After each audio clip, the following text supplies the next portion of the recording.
We turn now to Capitol Hill, where, as congressional correspondent Lisa Desjardins reports, there is new fallout after today's Supreme Court decisions and the ongoing immigration debate.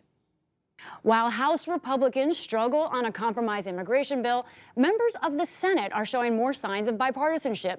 But it might not be enough for a solution to the immigration battle brewing on the Hill.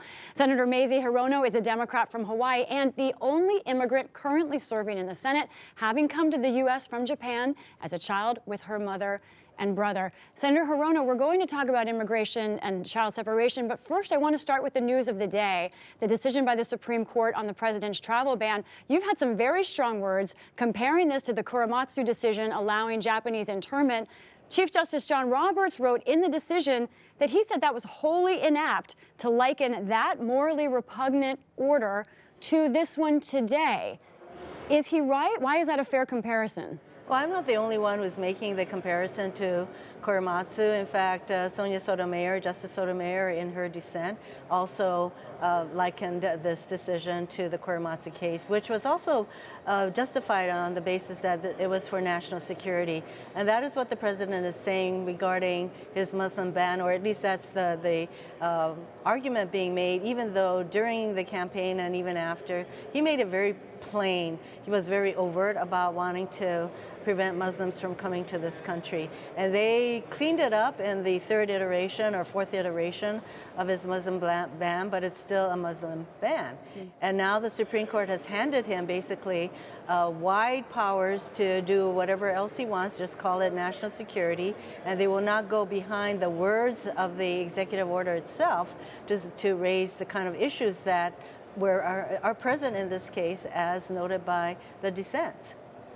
Senator, of course, many Republicans say it's not a Muslim ban, but I want to talk to you about the other issue going on right now, and that's on child and family separation.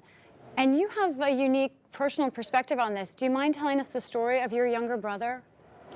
Well, when I was brought to this country by my mother when I was about 7, my older brother, who was 9, came with us. And my mother had to leave my younger brother, who was only 3 years old at the time, because she was escaping an abusive marriage and she would be our sole breadwinner. She brought the 2 older kids, us, because we could go to school and there was nobody to take care of my younger brother who was too young to go to school. So my younger brother never overcame the trauma of that separation, and he would ask my grandparents who raised him during this period every single day, looking at our pictures, when are they coming home? It broke my grandmother's heart, and I still get emotional talking about it now. So I know the trauma that separation creates, and this is what the president did to 2,400 children, and then not too long thereafter, basically he's saying, never mind, as though it makes it all go away. And by the way, there's still chaos as to how this administration is going to reunite all of these children with their parents. It's just unconscionable and cruel. But he takes no responsibility for it, and he continues to blame everybody else, takes no responsibility for it. This is a heartbreaking situation, and I'm very sorry for what your brother went through. The question is, what does Congress do now? And it seems that Republicans in Congress are moving toward bills that would detain families together. How do you feel about that? Well, you know what? Detention, what is that? And for indefinite periods of time, that's also unconscionable. And the bottom line is, it is the erroneous policy to begin with. It's the zero tolerance. That means that every single person who can be prosecuted, it could be hundreds of thousands of people who need to be prosecuted criminally. There is no justification, there is no national security justification for that. It is that underlying policy that led to the children being separated from their parents to begin with, and that is now leading to mass detentions to facilities that we don't even have. And so now the military is coming in to put up these detention facilities. Again, very reminiscent of what happened to the Japanese Americans during World War II.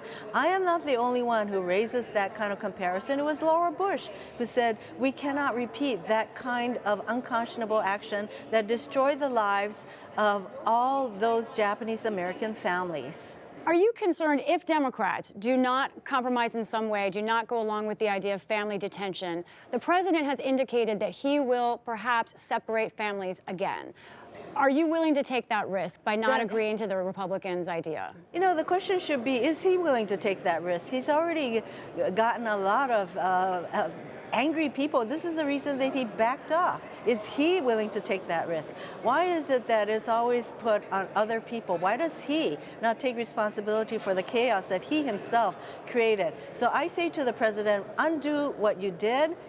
You know, the border security can be done in many different ways, but you have chosen the cruelest way to do it. And this does not have to be. Why put it on other people? I ask you the same question, Lisa. Senator Mazie Hirono of Hawaii, thank you. Thank you.